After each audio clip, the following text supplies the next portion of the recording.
మాకు కూడా మళ్ళీ జీవనాభివృద్ధి కలిపి మాకు దీని ఒక లైఫ్ పర్మనెంట్ ఉండేట్టుగా మాకు ఆధారం చేయాలి. అదే ప్రభుత్వానికి గురించి కదా ఇక్కడ నష్టం జరిగింది కదా సార్ మీకు ఇక్కడ నష్టం జరిగింది కదా మీరు ప్రభుత్వాన్ని ఏం కోరుతున్నారు? మీకు అనుమానం ఉందా?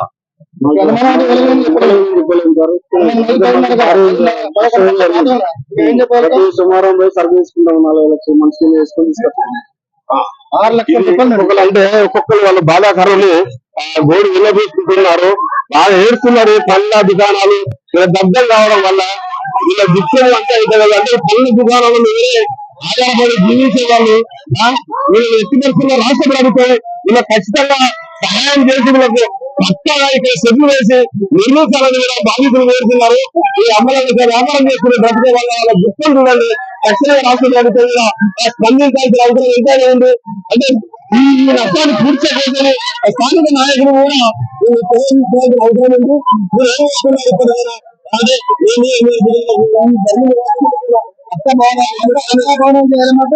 మంచి కలిపి అందరికీ ఆధారం చెందాలి.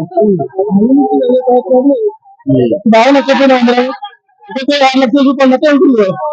ఒక్కొక్క దాని 5,000 ఒక వారం నెలలో తెచ్చి పెట్టుకున్నాం అందరూ. ఘోరం ఇంత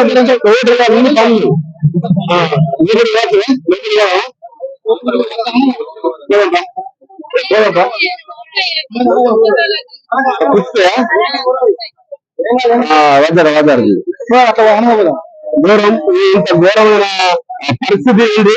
ఇక టైర్ల కొట్టాలి నుంచి మాట్లాడి ఆ టైర్ల కొట్టాలి ఇది ఇలా పరిస్థితి చూస్తే ఇక్కడ తండాలుగా ఇక్కడికి వచ్చి ఇక్కడ జరిగిన ఈ ఘటనలపై ఆసక్తి చూస్తున్నారు. ఎక్కడ చూసినా కానీ ఇక్కడ ప్రజలు వచ్చి రాత్రి నుంచి కూడా ఈ పాపారావు బృందంలో ఇక్కడ నివసిస్తున్న వారు అంటే చిరు వ్యాపారస్తులు, పూల వ్యాపారం కావచ్చు, పళ్ళ వ్యాపారం కావచ్చు, ఇక్కడ అటవీ వాళ్ళు కావచ్చు, ఇలా చిన్న చిన్న నిత్యం వర్క్ చేసి కూలీల చిన్న చిన్న షాపులు పెట్టి బ్రతుకుతున్న వాళ్ళు ఇలాంటి వారిపై తక్షణమే రాష్ట్ర ప్రభుత్వం కూడా చర్యలు తీసుకోవాలని కూడా వీళ్ళు ఇక్కడ కోరుతున్నారు. అసలు ఏంటి మీరు ఎన్ని సంవత్సరాలు ఇక్కడ ఉండబట్టి ఎందుకు మీ ఇట్లా అయిపోయింది? మీకు ఎంత నష్టం జరిగింది? మీరు ఏం వ్యాపారం చేసేవారు? నేను చెప్పులు అమ్ముతున్నా సార్. 2 లక్షల సామాన్ దగ్గమైంది. మొత్తం వచ్చేసరికి మొత్తం మంటలు వేసినాయి. ఎంత బకెట్లలో నీళ్ళు తీసుకుని చల్లైపోయినా కూడా చదవలేదు. అలా ఫైర్ స్టేషన్ ఫోన్ చేసిన 5 రోజులు వచ్చి తరలాడుతుంది. 2 లక్షల పైన నాకు నష్టం జరిగింది. రాత్రి ఏ టైంకు మీకు ఏ టైంకు సమాచారం ఉంది? 12 గంటలు 11 గంటలు మొత్తం దగ్గమైంది సార్. ముట్టబడి మీరు అక్కేసి నాకు ఏకదాటిగా అంటుకున్నా లేకుంటే ఏకదాటిగా మంటలు వేసింది సార్. మంటలు వేసి వచ్చేసరికి మా సామాన్లు చూసుకునేసరికి ఏం లేదు సార్. అట్లా అప్పుడు కరెంట్ ఉందా పోయిందా? కరెంట్ లేదు సార్. మరి అంటే మీరు వర్షం పడ్డా వర్షాలు స్టార్ట్ అయింది సార్. వర్షాలు స్టార్ట్ అయినా గమనిస్తూ అంటే వర్షం పడ్డ తర్వాత కూడా కరెంట్ పోయింది అంటే షార్ట్ సర్క్యూట్ అనుకుంటారు, ఇప్పుడు కావాల్సింది చేసిన అనుకుంటారు. కావాల్సింది చేసినట్టు అనిపిస్తుంది సార్. కరెంట్ షాక్ అయితే కావాల్సింది అనిపిస్తుంది. ఎందుకంటే కరెంట్ అప్పుడు కరెంట్ బంద్ ఉన్నది. వర్షం పడుతుంది బాగా భారీ వర్షం అంటే మామూలు కాదు. ఏదన్నా ఇంత చూసినట్టు చిరు వ్యాపారస్తులు ఇది కావాలనే కుట్రపూరితంగా జరిగిన మ్యాటర్ ఏది కావాలి. అప్పుడు కరెంట్ అంతకుముందు వర్షం పడ్డది, కరెంట్ పోయింది. కరెంట్ పోయిన తర్వాత ఇక్కడ దగ్గర ఎలా జరుగుతుంది, షార్ట్ సర్క్యూట్ ఎలా జరుగుతుంది, దీనిపై న్యాయ విచారణ జరిపించాలని కూడా కోరుతున్నారు. అంటే మీకు టైర్లు అంటే ఏంటి అమ్ముతారు? చెరువుల టైర్లు, మోటార్ల బెల్టులు, కొబ్బరి బొండాలు, లైన్ అల్లంపాయలు, కూరగాయలు అన్ని అనుకుంటాం. అంటే ఎన్ని షాపులు ఉంటాయి? 22 షాపులు ఉన్నాయి సార్. 22 షాపులు మొత్తం సార్. మాల్ ఏం లేకుండా షార్ట్ సర్క్యూట్ అయితే ఒక్కటే కాదు ఇక్కడ కరెంట్ షార్ట్ కావాలి, వర్షం పడ్డది ఒక్కటే కావాలి. ఇంత కావాలని ఒకసారి బండ్లు కావడానికి గల కారణాలు ఏంటి? అంటే ఒక్కసారి కరెంట్ షార్ట్ సర్క్యూట్ అయిందంటే ఇట్లా మొత్తం అందుకోదు కదా. మళ్ళీ ఫ్రూట్స్ ఉన్నాయి, కరెంట్ వైర్ మీద పోయినా అక్కడ ట్రాన్స్ఫార్మర్ అయితే బంద్ అవుతుంది. కానీ ఆ ఫ్రూట్స్ ఉన్నాయి కావాలని ఎవరైనా చేసిన దీని నుంచి రాష్ట్ర ప్రభుత్వం ఎలా చర్యలు తీసుకోవాలి?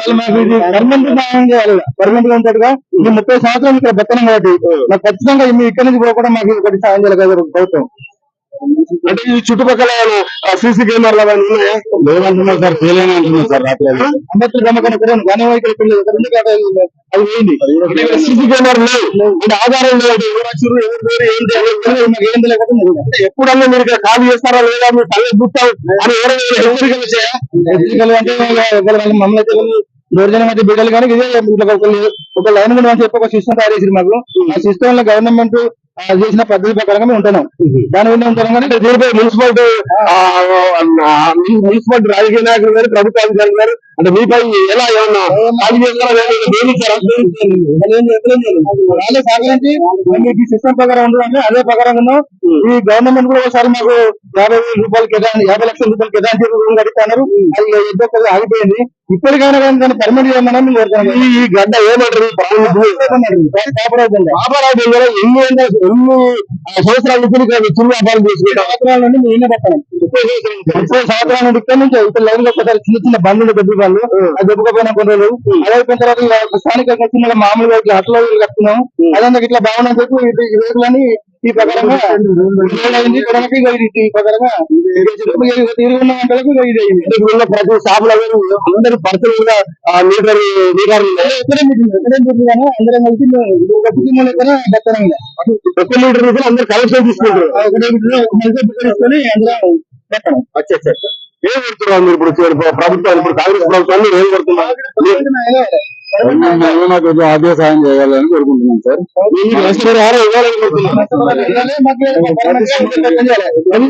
గ్రామ పంచాయతీ నుంచి కూడా మాకు ఇది ఆధారం కావాలి. ఎందుకంటే ఈ తీసేసుడు ఇక అట్లా ఉండకుండా దీన్ని దయచేసి దీని మీద మా గవర్నమెంట్ పట్టించుకొని ఇక్కడ నిత్యం ఉండే వాళ్ళు కూడా చాలా మంది ఉన్నారు. ఇక్కడ నిత్యం ఉండే వాళ్ళు ఒక వ్యక్తి ఉన్నారు.